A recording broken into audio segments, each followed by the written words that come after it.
It seems everyone on the Northern Cheyenne Reservation has a story. There was a coroner that came in there. So we're not going to be through an autopsy.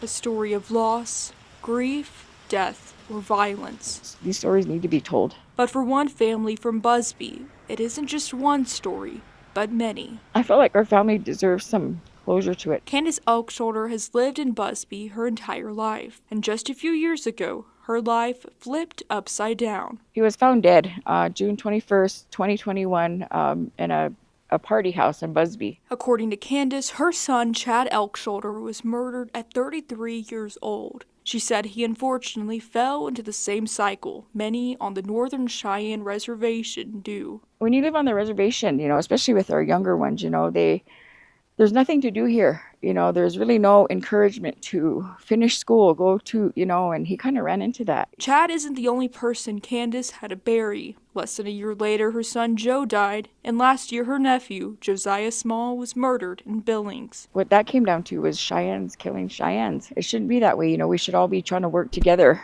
But now Candace and her family, after yet another death, are putting their heartbreak into action, organizing a meeting Friday highlighting violence on the reservation, following the unfortunate death of Candace's cousin, Thomas Rockroads III. I just really felt strongly about this because Charlotte, his mom, is my aunt, and that was her only son. I was so excited. I was 10, and I wanted a sibling so bad, and it was the best day of my life. Lori Rose says Thomas's older sister remembers the day that he was born, the traumas in his life, and the day that he died in the hospital after he was jumped on the reservation. For 12 years, we've watched my brother suffer from his brain injury, and it was just hard to see because that was our brother. After all this heartbreak, the family is asking tribal leaders, the BIA, local law enforcement, and the community to put an end to the violence once and for all. Look out for each other.